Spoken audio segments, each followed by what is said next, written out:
totally, asked if you were ready and if everyone was ready. You didn't announce that you were pushing the button. This is what I live with, Internet. Anyways, hi. Excuse me. I'm gonna scoot up because I'm, really dramatically in shadow right now. It's kind of cool looking, but I'm not that cool. I mean, no one would argue that. No, I don't think anyone would argue I'm cool enough to warrant a, dramatic shadow. Mm. I mean, it's still there because the lighting is shit. But it's fine. So hi. How are you? Did you have a good day, Internet? Yeah, that's fascinating. That's really great. Tell me about your day. Tell me about your day, Internet. Okay, I stopped caring. We always cared. We always care, just sometimes more sarcastically than others. Mm-hmm. So hi, yes. So yeah, tonight I'm going to talk about something that I'm probably, for anybody who knows me, I'm going to get some side eyes, and some eye rollage and some judgment happening. But first, announcements, because yay. So we're on a new schedule for 2019. So what that means is that we have not Tales from Cyril. We had Tales from Cyril last week. What that means is that Tales from Cyril and River of Turricell are going to alternate weekends. And so what that means is we have River of Turricell this Sunday at 10 a.m. Eastern Standard Time. And it is now going to be every other week instead of weekly. And it's also going to run longer. So it'll be closer to the length of time of Cyril, probably not that long.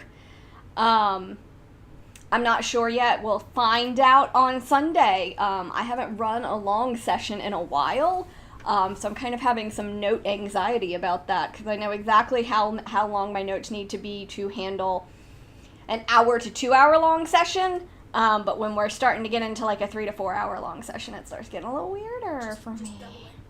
That's not how that works. Sure it is. It's not how that works at Is all. that how this works? Is that how it works? Yep.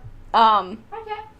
Anyways, so those are our announcements. We may be starting a new thing, talk show-esque thing. It's still under discussion on whether or not we have the capacity / spoons / spell slots to actually do that. And we may do a surprise stream this weekend. We're maybe going to paint some minis, but we might not stream it if it's only 1 or 2 people, because talking to the internet is fun for short periods of time, but longer than that, and I start to feel like I was in grad school, and I never want to be in grad school again. Ever. So, grad school was grad school was awful. -10 out of 10. Do not recommend. But that's a topic for another stream. Probably never on this channel. That is not for our target audience. But who knows? Who knows what our target audience is? Our target audience is anyone foolish enough to click on our name. Oh, man. Wow, that's a low bar. Real low bar. So, what I am going to talk about, as you can see on the lovely, where is it? It's over here. On the lovely title thing, is I'm going to talk about building a future story and not just your backstory with your characters. So in D&D, I'm kind of notorious for making really convoluted backstories.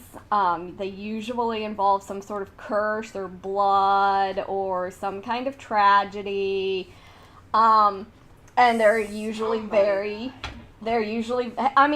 died in his. That was a change. I know, I just said somebody. Though, to be fair, Mercy did not have an involved backstory. Neither did Mirix. I think that was before you really hit your stride with D&D. Anyways, so I wanted to talk about that because if you remember Tony, who's come on and done a DM chat for us before, so he is a DM for our off-stream game, and it's a game that we never plan to stream. It's just for us. It's just for us and our friends to sort of have some fun, and you're not invited. Rude. We invite you to all our other games, but not that one. But in that one, my Storm Cleric died? Question mark. So, it's something that the DM and I had been talking about, so I was well aware it was coming. I don't think the rest of the group was. Judging... Have you talked about this beforehand? No, not really. Okay. I didn't specifically say I was killing off Eli. Okay.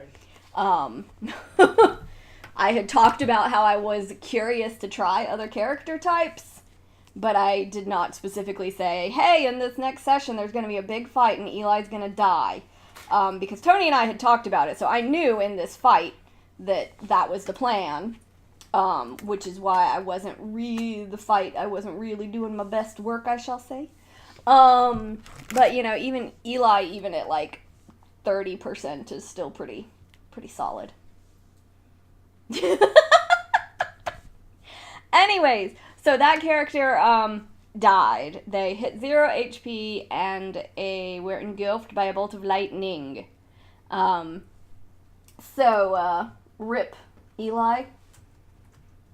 That is a good question of why should a player be trying to build any story instead of playing the game in front of them in the present? It is. And that's one that I want to talk about, because I know that me as a player, I can frequently get wrapped up in creating my character's tragic backstory or any backstory, and I end up making a character that's a poor fit for the game I'm actually supposed to be in. And that is what I am trying to avoid doing now that I have the opportunity in this game to create a different character. And what I am doing is I am looking at what are the goals of this game and what sort of character would fit with those goals. And so I'm building a character whose goals very well align with what the game is, what type of game we're playing, and what those goals are. So it is somebody who is 1,000% gung-ho on adventuring. Not anybody who is hemming and hawing or hesitant on any of that. Because it is so easy to get wrapped up in, well, this is why my character adventures, and, you know, they lost all 47 members of their family in a tragic gerbil accident.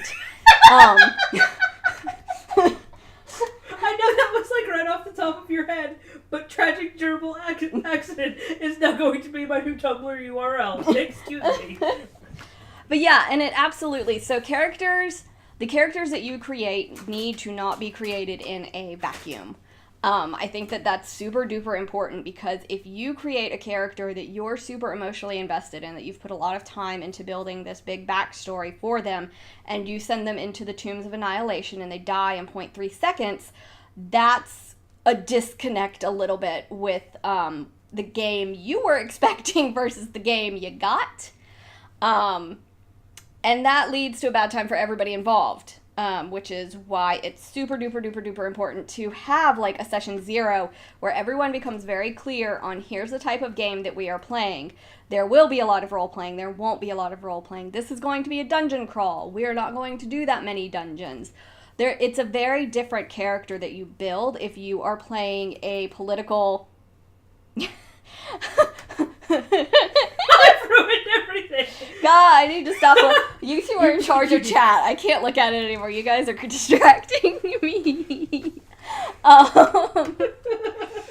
Anyways, but stop it.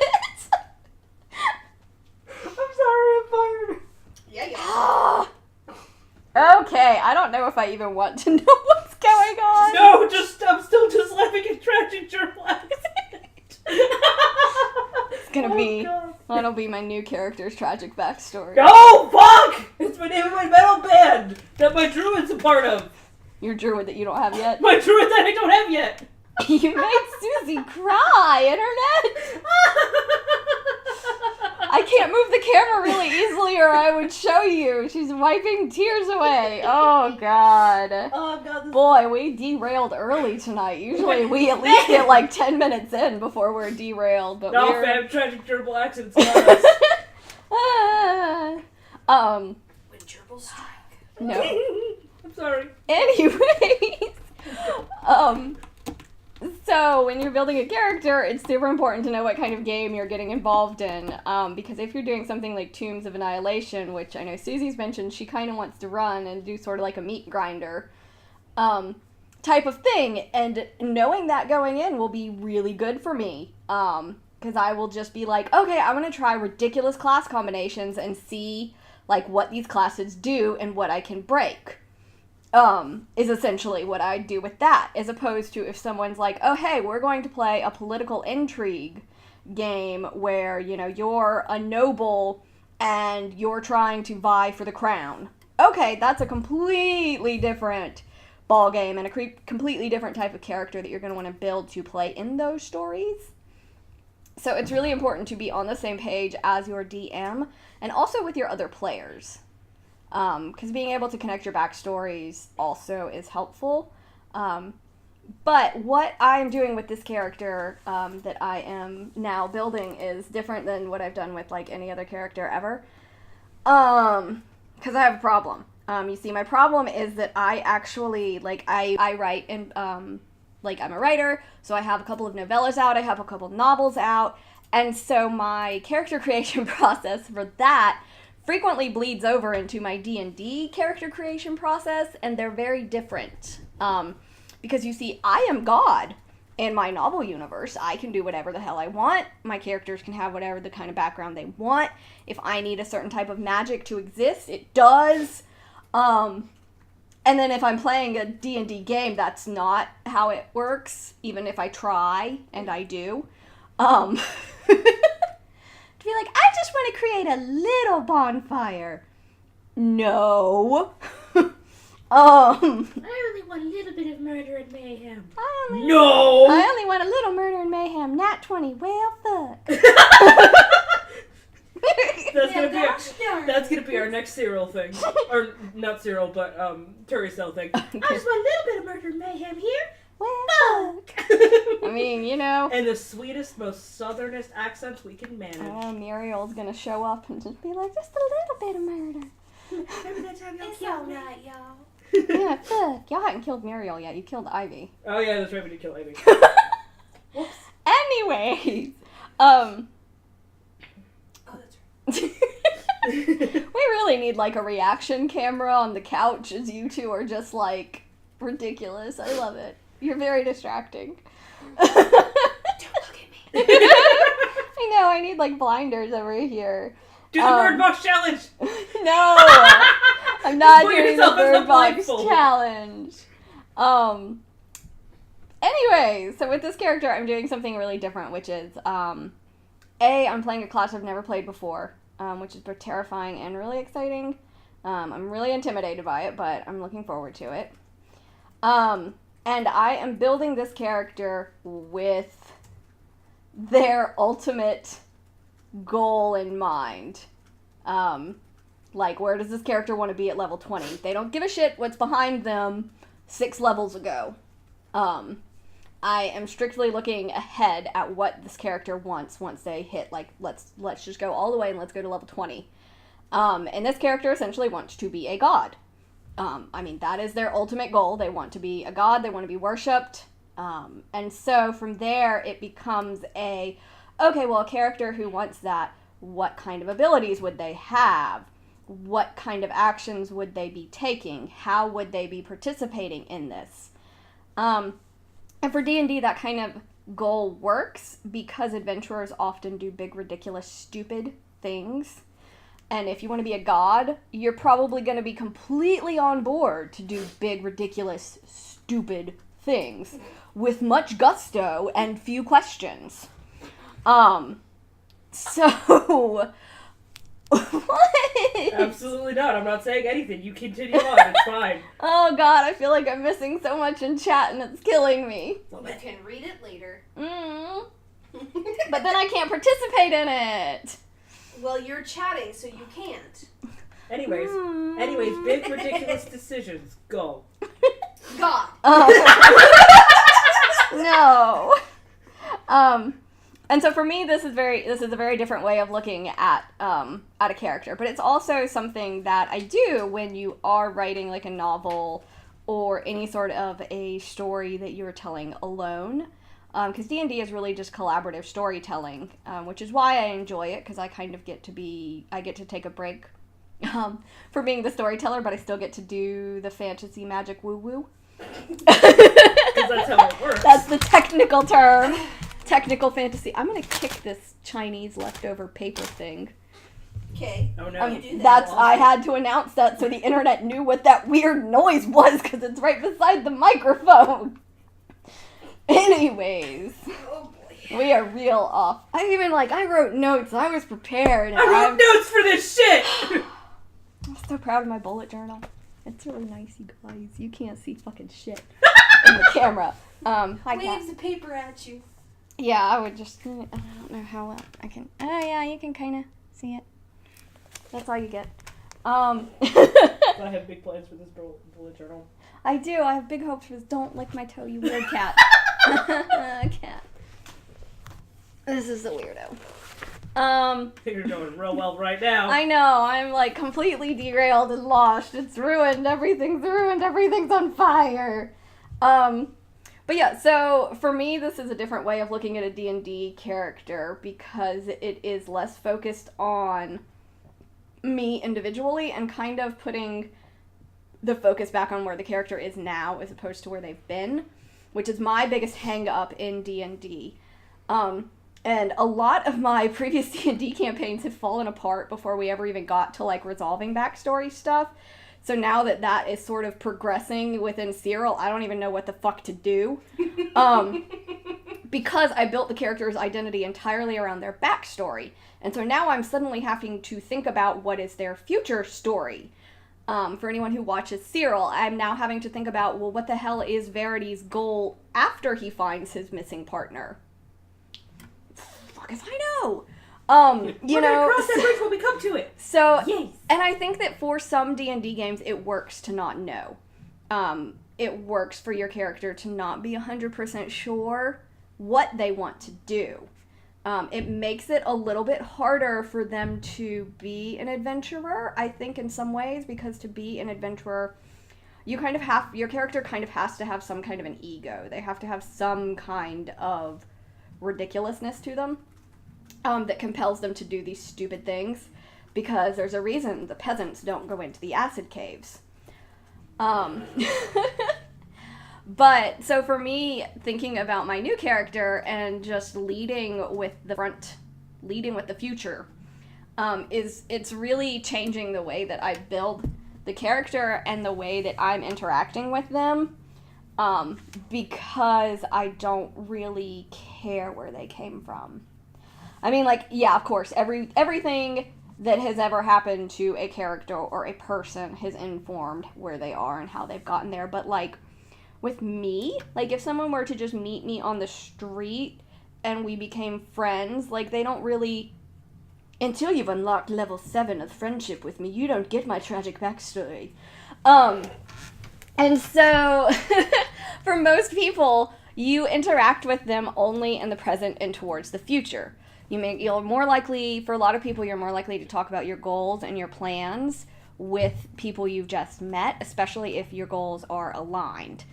God, my phone keeps buzzing. No, that was my phone. It's distracting. Which is funny because it's Brian who's not paying attention. Good. Oh no, that means it's other people in the chat. What? Yeah, right? It's great! Oh no! Oh, it's strangers. Oh no, now I'm self-conscious. Anyways, They're nice, I promise. Okay. So some of the things that I've done with previous characters and that I'm doing with this character that I like and that have helped me to better hone them as a character. And I will say that frequently the best of intentions get blown out the window once they actually make contact with the game. For instance, Verity, if you've ever watched any of our Tales from Cyril stuff, is the Darth cat. I'm pretty sure she slammed her head into a box. No, she cleared it. She cleared it. Oh, did she? I watched. It was a good jump. It was a good long jump. But, so if you watch Cyril, Verity is the cinnamonest roll to ever cinnamon. And he is just generally sweet and nice and naive and, I don't know, glittery.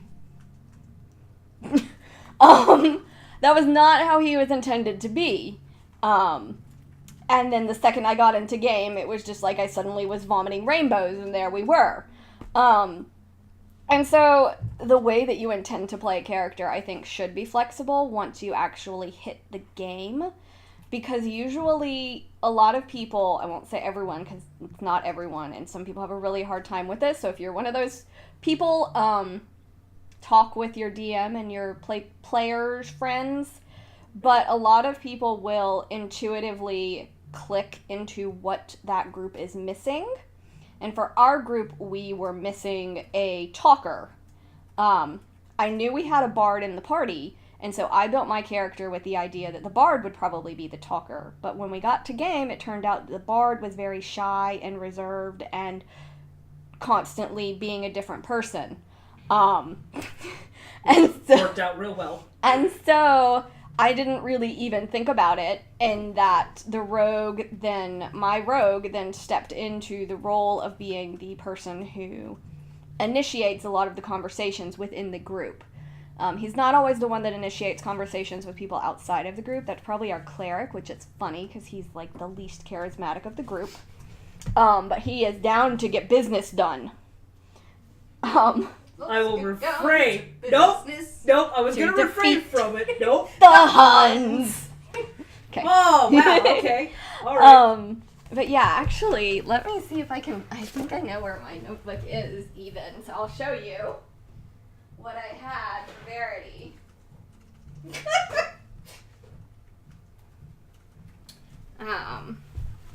And this is something I try to do with all of my characters because I'm a little bit extra and I'm super into organization and binders and notebooks and things having their purposes. And so what I actually have is I have a little index card where I've actually written out some sayings and some adjectives that were originally intended to describe Verity, and I need to update it because they are not really super accurate anymore. Some of them still are, but literally the first thing that I wrote on Verity's card is nice is the most boring thing you can be. Which if anyone who has watched Cyril, that's probably not a phrase they would think of when they think of Verity. Who literally in the very first game we played gave gold away to people because they were sad. So, that's adjusted, and I think that in D&D you have to be willing to adjust and to move and to change. Because if you stick with well, that's what my character would do, and your character is an asshole, then everyone's in for a bad time. But yeah, and I find that this is a holdover for stuff that I do in my writing for my novels and stuff, is I try to come up with 3 to 5 words that would describe each main character and then a saying that sort of embodies them, and that way it helps me when I am writing scenes along the way to ensure that my characters are staying consistent across the board. Because, a character that 1 minute is really aggressive and then, 4 chapters later they're a shirking violet in the same situation, it leads to some disconnects. And I found that it's helpful with D&D because a lot of times in D&D you can go a really long time between playing. And I'm actually really glad that we started streaming because it's helped me to watch how I play Verity and keep him slightly more consistent? ? Verity is going through some shit right now, so he's not real consistent right now.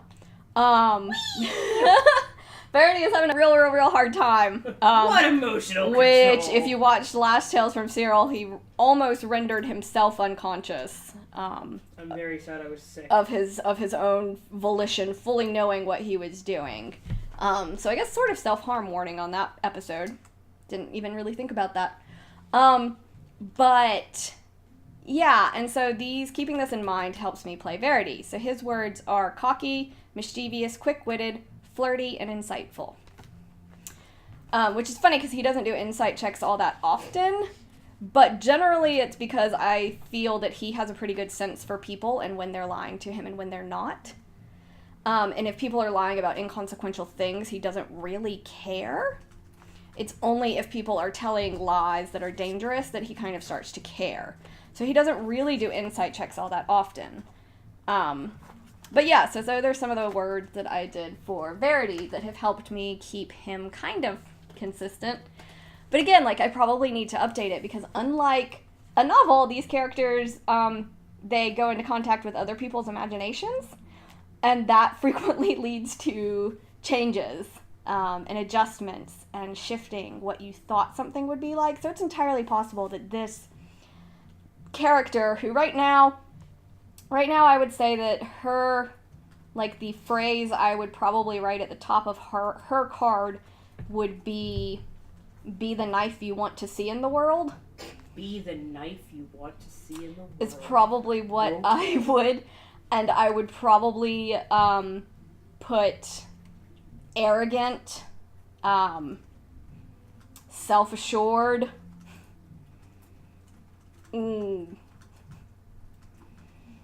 bitch, honestly, would probably be the 3 words right now that I would use to describe this character. But more than likely, by the time this person actually runs into other people's imaginations, that's going to have changed based on interacting with those people. And the heart of the character will remain the same. I don't see me going into game and suddenly the idea behind this character's goals changing, but how they interact. And that's one of the cool things. And I mean, it's kind of like real life. Like, now I say all sorts of stupid puns and memes because I ran into Susie. And now I, see her all the time, and so how I interact with the world has changed because I now have Susie's influence on me, and Carolyn's influence on me, and all of these different influences on me change me over time. And that's the same with the D&D character. It's just sort of fast-forwarded and a little bit easier to see. Because self-reflection is hard, yo. Therapy is hard, yo. Open heart surgery on yourself is weird. Open heart surgery on yourself is super weird. And sometimes for characters, that's really what ends up happening unintentionally. Which is a whole different topic that I will probably talk about in a future DM chat is, like using yourself in your characters safely. But yeah, so the main thing I wanted to put in this chat that has completely gone derailed is that you do not have to build your character with a long, involved backstory. Collective sigh from the Akando. Cats. This has just been a bad night. I apologize, Internet. We're like real off topic tonight. But that you do not have to build a character that is entirely their backstory, and that in a lot of games and in a lot of situations, that's not the best way to build your character. You want to build a character who is primarily in maybe the moment right before the adventure starts.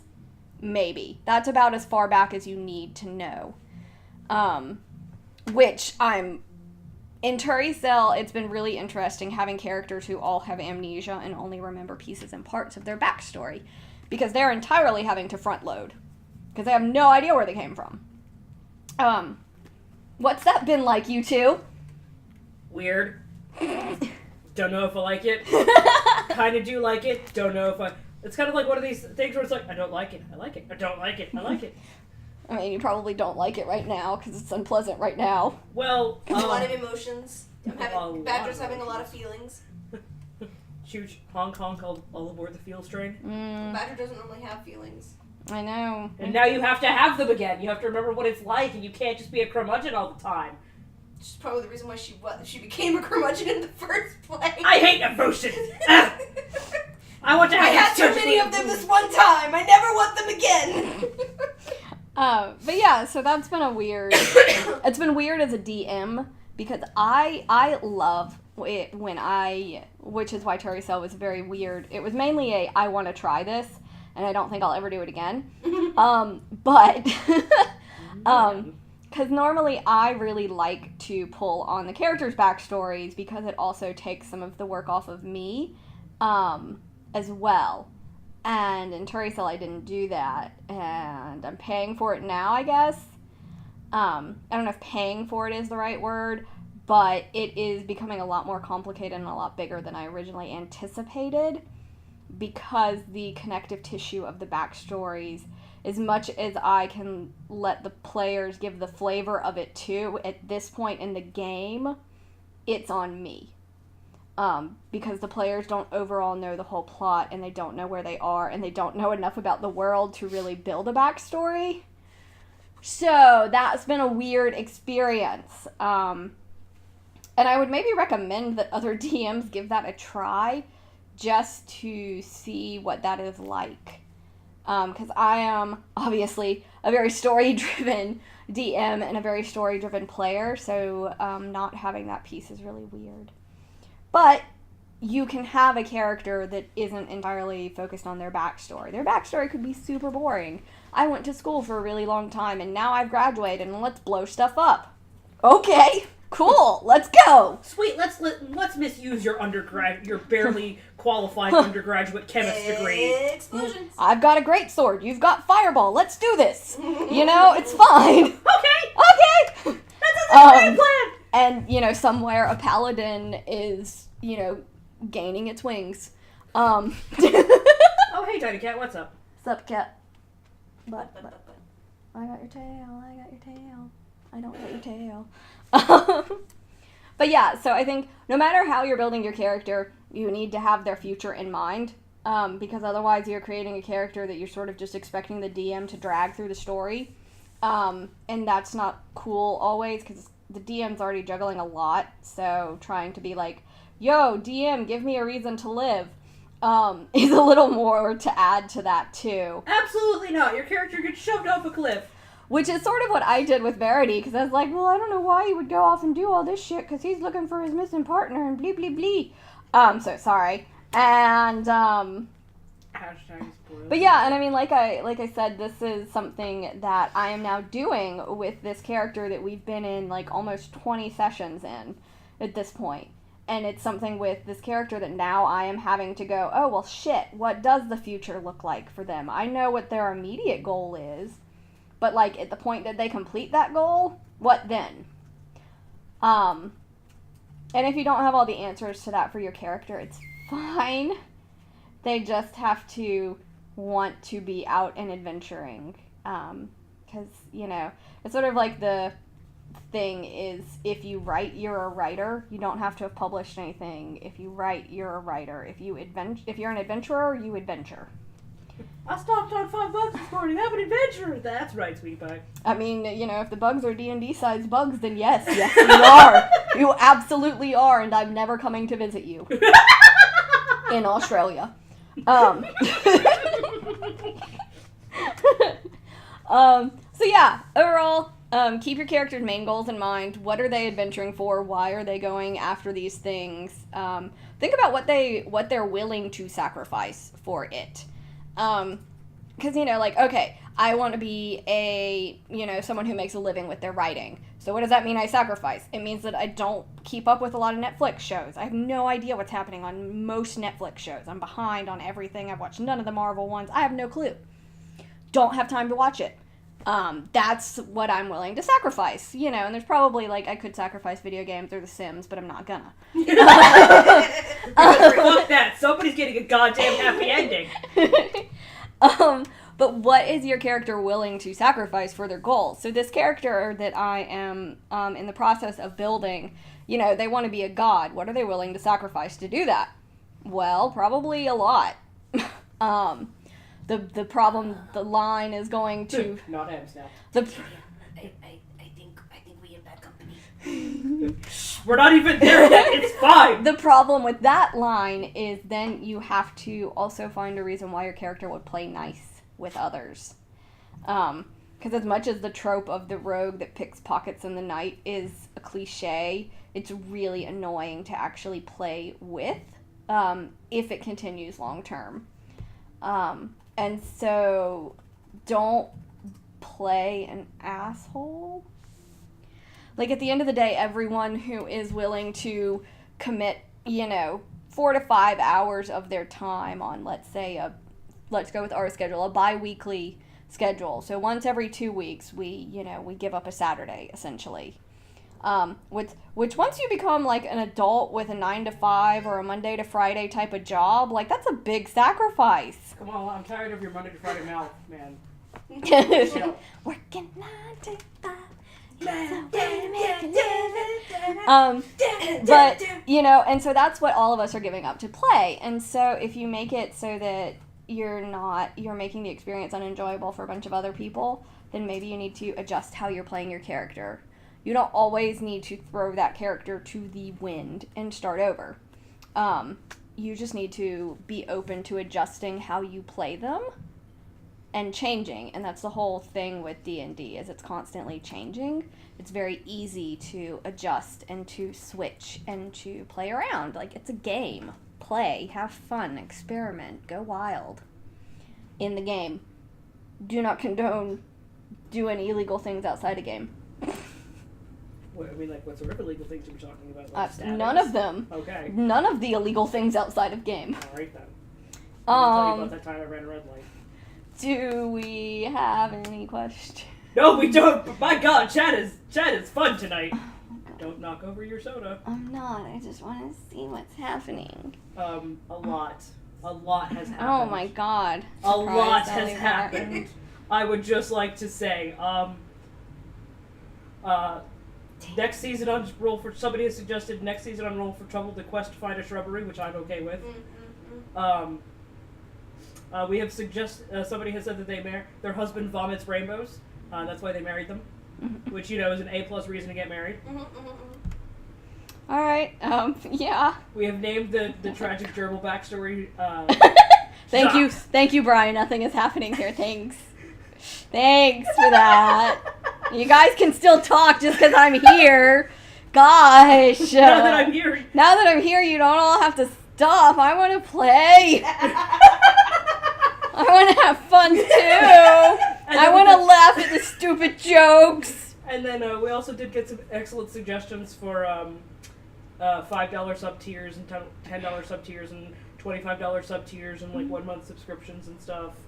Like our sub, even though it's currently a cat, I feel like the next one should. Somebody, Shadzar said it should be a D20 on it with a T for trouble, which I'm totally mispronouncing your name and I apologize.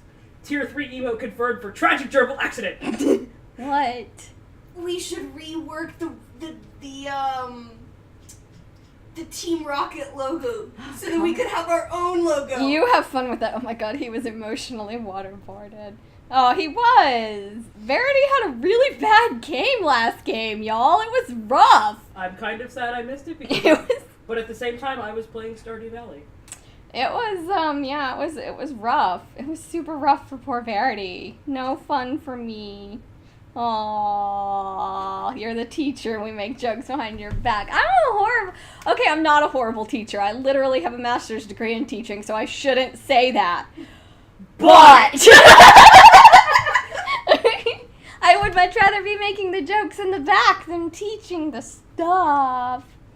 But yeah, end of the day, I think there is absolutely no shame in having a super boring backstory.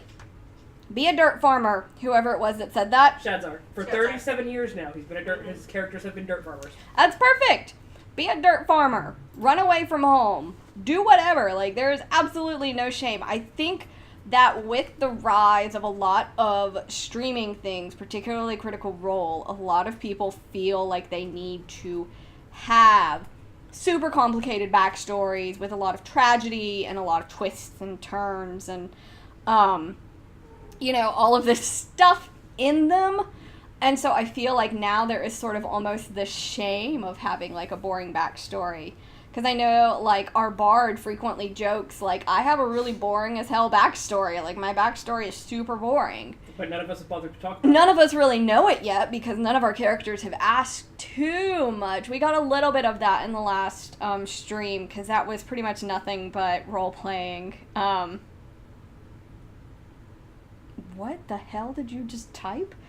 Shame Shirley. It's supposed to be Charlie. It's not. I know. Auto-corrected it, I think. It fat fingers. It auto-corrected Charlie to Charley. Okay. It was bringing back an old meme. Shush. But yeah, like, there's absolutely no shame in that. And I think that a lot of people forget that. And particularly, and I think for me, the idea that we potentially were going to stream this, because we didn't stream session 0, but we streamed session 1. And even before then, Carolyn and I had been toying around with the idea of streaming. So I had it in the back of my head. And I think that for me, that actually meant that Verity probably has the most complicated backstory of any D&D character that I've played. Like, people will, you know, poke fun and do all this stuff, but the truth of the matter is my previous D&D characters really didn't have that complicated backstories. Chant didn't really have a backstory. Kind of because I threw them at you. Yeah. I was like, here, have pre-generated characters, good luck. Yeah. If only I knew that reference. Jupiter's birds, evil incorporated. Oh, Phineas and Ferb. But yeah, exactly. If the character exists only for their backstory, then they kind of become useless at that point. Which is what I am trying to fix with Verity now that we are in-game. And that we are, you know, we're what are we, episode 15, 16? Episode question mark. We're pretty far into the game, and it's at this point that I realize that I am playing Verity as his backstory and nothing else. I'm not playing him with a future in mind. But and so now that's a weird challenge, and I do think that once you throw in the I'm streaming it and people are going to be judging me and seeing my backstory, you kind of feel like, I know for me, I feel a pressure as an author, as someone who has things that are as somebody who, you know, makes money from selling stories. I think that for me, I felt an extra amount of pressure to come up with a character that was probably over the top and a bit more complicated than he had any right to be. And I love him, and I am adjusting it as I go because I enjoy the character, and I am willing to change the character to continue to play in the game. But what's really cool about D&D, like I keep saying, is you can change stuff. So if no one knows your backstory, change it to something you like more. Change it from being something more complicated. If it hasn't come into play yet, absolutely mess around with it. Talk to your DM and adjust. Perhaps you can add in something so that your character has another connection with somebody else's character. But I think that is the most important thing, is to remember that your D&D character is somebody who is in the present and moving forward. They're not built to only stay in their backstory. And if you play them that way, you're going to have a bad time. Because you're no longer God once they hit the game floor. Once they hit the tabletop, you're no longer their God, and anything can happen. Cue the evil DM laughs. Yeah, and yeah, like, Verity's backstory is completely ridiculous. It's really normal and boring up until, like, the 8 months before game started. And then it went bananas, and as it's been talked to in streams, he drowned and died in a river. And the whole thing behind that is exceedingly more complicated than I probably should have made it. But at the same time, I also really enjoyed making it and giving myself a challenge to play. Which, if you watched last episode, you will see what I have done to myself. Susie eyes everything. But yeah, I feel like I've gotten, like, super off topic and meandered a whole lot in this one. But yeah, I think at the end of the day, the most important thing to remember is that your character is meant to be played in a game. So, 1, make a character that you want to play, that you're willing to commit, say, 6 hours every 2 weeks to. Because even outside of game, you should be spending a little bit of time with your character, even if it's just familiarizing yourself with their sheet and with their backstory or their information they know for next game. Maybe you should hold their hand and take them out for ice cream. And 2, you should make a character that plays well with other people. And that is both you as a player and as a character. Don't make a character that makes everyone else hate game. And if someone comes to you and tells you that your character is making it hard for them to enjoy game, try and listen and have a conversation. D&D really involves a lot of communication. It's wild, right? Nerds aren't supposed to be able to communicate, and yet. And yet here we are on stream communicating. Here we is. It's building life skills. Soft skills. What? Don't say that. HR will hear you. Wait, which one of the cats is HR? Neither of them. They both worked in the morgue at the Airy. Remember? Mm-hmm. A million years ago. Yep. No, I don't remember that at all. I think that you might have been out of the room for that. I would not be surprised. I don't remember.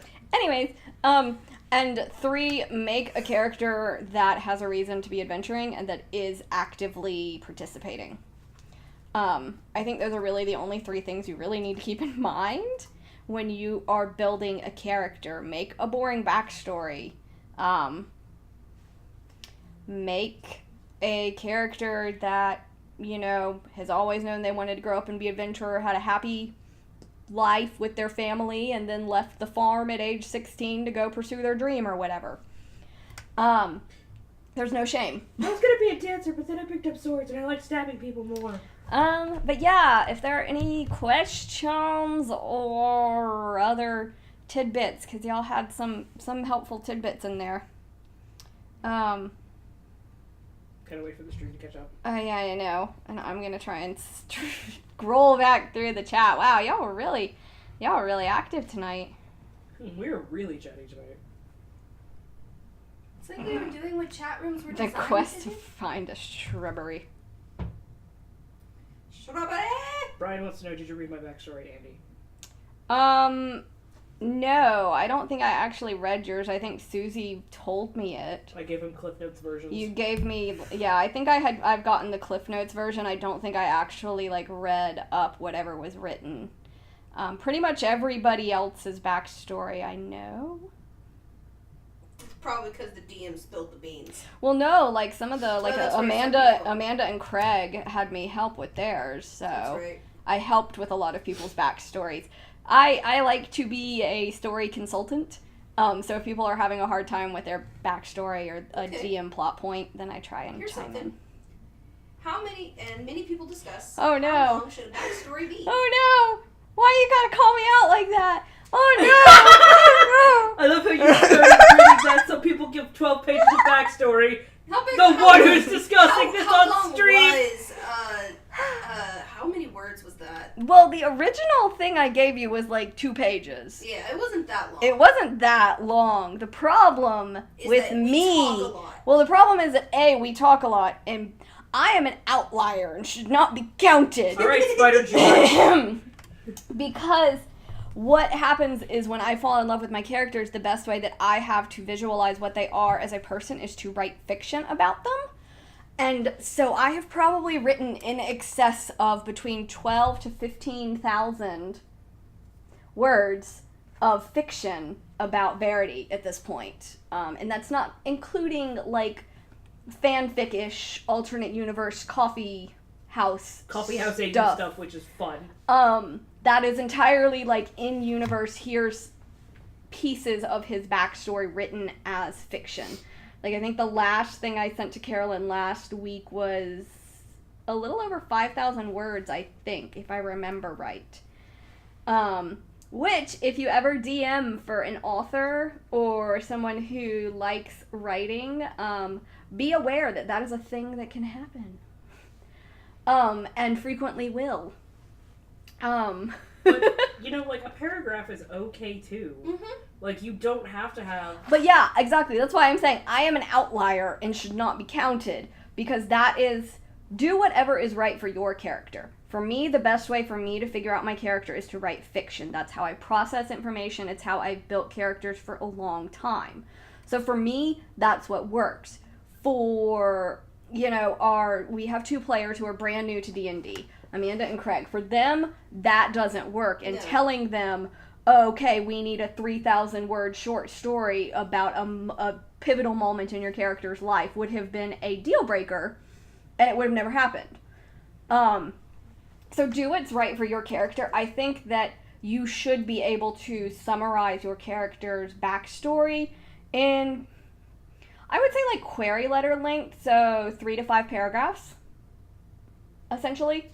I would say elevator pitch. Yeah. I would say that writing a backstory, I think as long as it hits the high points that you want the DM to be aware of. Yeah, you need to just make sure that whatever points you want to use as plot points, DM fodder. Yeah, those are included. And that's why I think 3 to 5 paragraphs is a good amount, because you have the introductory paragraph, I am playing, they became a rogue, XYZ, they have XYZ family, the sort of generic basic information, then you go to the moment that they decided to become an adventurer, maybe something that's gone wrong on an adventure, and how they ended up where they are when the game starts. And I mean, even then, I think you can get away with a sentence or 2 if you have a really basic backstory. Again, which, no shame. He was a dirt farmer, hit 15, and was like, fuck it, I'm leaving. Yeah, exactly. He was, okay, he worked in he grew up in a monastery, became a monk, and is now on his pilgrimage to, find his faith. Cool. Awesome. Perfect. If the DM wants more information, they'll ask you. Mm-hmm. How many siblings do you have? None. I'm an orphan. Damn it. Great. Well, are there people within the orphanage that you liked, you disliked? No, I was the only orphan in the orphanage. The orphanage burned I down. have no ties with which you can exploit. Oh, you farted. Get away from me. All right, we have we have another question Okay. about, and how about all things to avoid at all costs in a backstory? Oh, God. I don't like to do things to always avoid and things to, never avoid, because I think even cliches can be fun sometimes. I do think the cliche of I'm an orphan, my parents died in a tragic gerbil accident is slightly. I'm gonna be gerbil man now. Tragic gerbil-related murder. I don't. It's a gerbil signal. No. It's a gerbil in a plastic ball. Gerbil man is on the way. We're saved. If someone plays that in a game, I want to hear all about it immediately. No, we have to play one day. We have to play that superheroes game, and somebody has to be Gerbil Man. Okay, well, add it to the calendar. Our Our February one shot is already called. You two fight it out for January if you want to do one. Your preferred enemy gerbil. Yes. But yeah, no, I mean, I think you can make any backstory interesting. I personally find the, I'm an orphan who's out for revenge against goblins because they killed my family is a little bit boring. But that's a personal preference.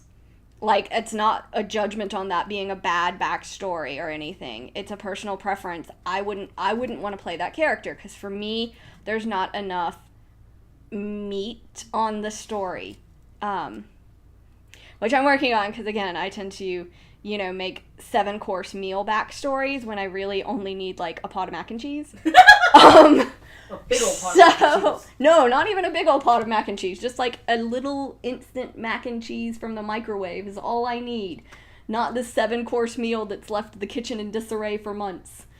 And we're still trying to recover the kitchen. And the kitchen may never recover. And the DM's just like, and I've taken a little bit of this, a little bit of that, a little bit of this, and we're good. And then suddenly you have a bunch of DM fodder and you're like, shit, which one are they using now? But no, I don't think that there is necessarily like a cliche or something to avoid.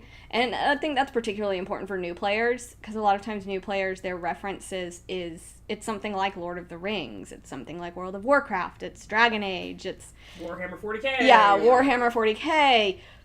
It's these sort of stepping stones, and that's what they have as a reference point for building a character, and each of those have very different ideas of what a backstory should be.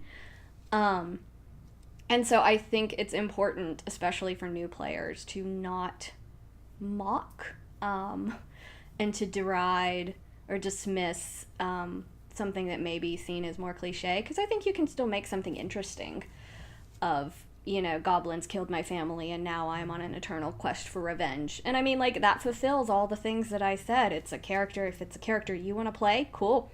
They get along with other characters and the players are all happy, cool. And they're definitely off for adventure. Check, check, check, you're good. So I think it's entirely a matter of personal preference with that, rather than like, man, never. Though I will say, try and be mindful of the campaign you're playing in, because if you're playing in like a really lighthearted, like there's a game that I am working on putting together that will be about like witches familiars on the hunt for their missing witches, and that someone coming up with a really convoluted, tragic backstory wouldn't really fit necessarily with that game. So it'd be like a My Little Pony game where you've come up with a super tragic backstory. They kind of don't always work.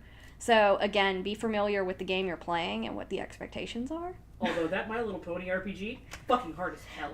Yeah, I know. I kind of really want to play it. I'm pretty PB will run it for us, I bet. I bet he would, and I would like to play it. Stop looking at me like that, cat. But Mom, it's almost 9 o'clock. It's food time. But yeah, so at the end of the day, don't fart at me again. I don't think that there is necessarily something that I would say is a cliche. It's a matter of personal taste. Curveball. How would you write a backstory for an anti-hero PC? Like, same way? Yeah, I think you could do it in the same way. And I think it depends on how you define anti-hero, because there's sort of a lot of different ideas of what that can be, because they can be complete and utter assholes, and lately that image has sort of been softened a little bit. But, you have someone like in the, I've totally forgotten. I watched the trailer today. It's basically Mad Mickles became Snake because he hung out with Kojima too much. I think it's called Polar. Mad Mickles and his secret marriage to Hideo Kojima. Yes. Yeah. Mm-hmm. But the trailer for that on Netflix just came out, and it's about an assassin who's retired to a cabin in the woods, and he's grumpy and alone, and just wants to be left alone. The typical I'm a retired assassin thing, and of course nobody can leave that well enough alone, so people come and attack and kidnap his cute little neighbor. And so he's off, and he's absolutely an anti-hero because he's just like murdering the shit out of people, and he's not looking for warm fuzzies. He's not doing the right thing. He's out for cold-blooded revenge. But so I'm going to get technical. So one of the best books I think you can read about writing in general is, I think it's Blair Snyder. It's called Save the Cat. It's a screenplay writing book. But it talks about how to make your character likable even if they are an asshole. And that's where the title of Save the Cat comes from. Is near the beginning, you need to give them some sort of a redeemable thing. So, okay, so we have a character that grew up super poor, so they joined a notorious band of thugs and have been brutalizing people across the countryside since they were 8 years old. At the age of 18, they went to a town to, pillage it, and discovered a young mother and her infant child. They helped her escape. They absolutely robbed everything from her house as she fled, but they helped her escape. That gives them a redeemable factor, something that you as a player and that your other players and your DM can sort of latch onto as a moment of goodness. I think that's important in anti-heroes. They need to have some sort of moment of goodness in them, and that's sort of what keeps them on the side of heroes rather than full-on villains, because at the moment that there is no goodness left, that's sort of when you start straddling into the villain stage, is what I would say, I guess. I feel like I'm really long-winded in answering these questions. I love talking about writing and building characters, so it's hard for me to be short-winded, I guess. I'm sorry, I just get excited. But yeah, so for an anti-hero PC, I think it would be important to give them a redeemable moment. Also, it's Blake Snyder. There you go. I was close. But yeah, that's a really good book, and you don't even have to read the whole book. If you just Google it, you can look at the actual outline of how he tells a story. And it actually can be really helpful as a DM as well, because even though it's more of an open-ended, free-flowing world, a satisfying story still sort of follows the same structure, even if it's being told by 7 people instead of 1. I can't tell if Kamala locked herself in your bathroom or not. Probably. Yeah. Darth Vader absolutely is an anti-hero, I would say. Yeah, especially when you look up... Well, I mean, if you're just going based off the movies, yes. And then if Yeah. you definitely look at like some of the backstory stuff that they've done in the comics with him, that I haven't actually bothered to read. Yeah. Yeah, because, I mean, a lot of anti-heroes, like, they absolutely have done awful things. They have destroyed lots and lots of things. And just because someone's an anti-hero doesn't mean that they are redeemable.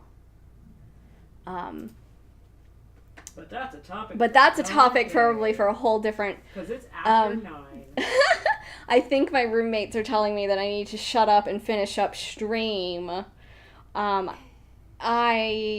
more worried just about where Kamala locked herself. She'll be fine. She's fine. But yeah, I would say Darth Vader is something that you could define as an anti-hero. And that definition is very loosey-goosey. So depending on who you're asking could result in a different answer. And that's one of my favorite parts about writing, is that there is no solid, hard and fast rules. Your mileage may vary. There is absolutely no one-size-fits-all answer when it comes to building characters or building stories or world building or any of that. It's whatever works for you, and for the people you're telling a story for, whatever that audience might be. So that's, an important thing to keep in mind. But I guess I will wrap this up because I actually have to finish writing a one-shot for an anthology that I need to turn in tonight. So I've got to finish getting all those stats cleaned up and getting that ready for the world, which is a slightly horrifying thought. Because that's something I'm hoping to do this year, is to actually publish some adventures and stuff on DM's Guild. So that should be fun. So we're going to do something completely ridiculous in February, and I'm already really excited about it. So, February 9th, watch this space. Hashtag the space. But yeah, and if there are any other questions, you're welcome to shoot me a message on Twitter or wherever. I'm Judy Blackcloud on pretty much every social platform ever. So anybody's welcome to shoot me a question. I am super happy to talk about writing and character building and character creation and all of that. And obviously we'll, because I've been talking for a solid hour now. It's because I haven't been to a convention in a little while. I haven't been to one since November, so I haven't been able to talk at people about writing in a while. And, I'm... Not talk to people, it's talk at. At panels, it is absolutely you are talking at them. It is not a conversation on a panel. As much as you may want it to be. It doesn't work that way, unfortunately. But yeah, so let's see. Announcements. So Sunday at 10 a.m. Eastern Standard Time, we will be back with River of Turicel. It's been about a month since we've played, so it's been kind of a long break. So it'll be interesting to be back in that world where you can see probably some of the last after effects of what happens when you don't give your players a backstory and take the backstory on yourself as a DM. Don't do it. But I'm hoping in this session that we will have some clarity on backstories and I can give that control back over to the players. It's been a weird process.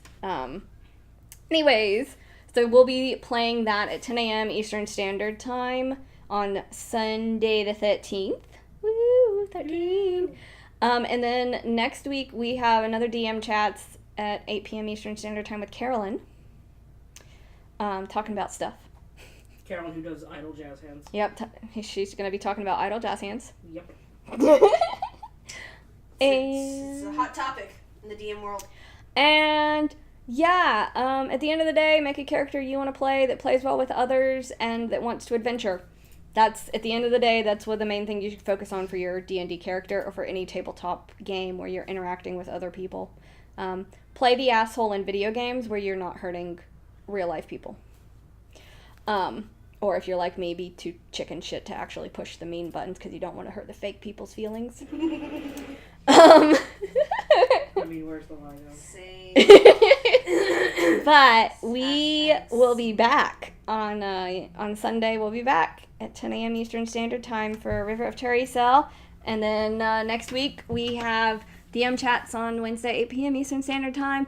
And Tales from Cyril will return with Verity's Sad Life, where I'm trying to turn it around. Not drinking. We haven't gotten there yet. We haven't gotten to that part of the backstory yet. Anyways, I'm going to turn this off now and stop talking. You've been wonderful, Internet. I can't wait to actually go through and read the chat that I have missed as it's been going this whole time. And yeah, we'll be back and have fun playing your characters, and I hope you get to play at a tabletop near you soon. And we'll see you Sunday. So, longest sign-off ever done. Bye! Casual waving as she I gotta ducks off stretch screen. to the thing!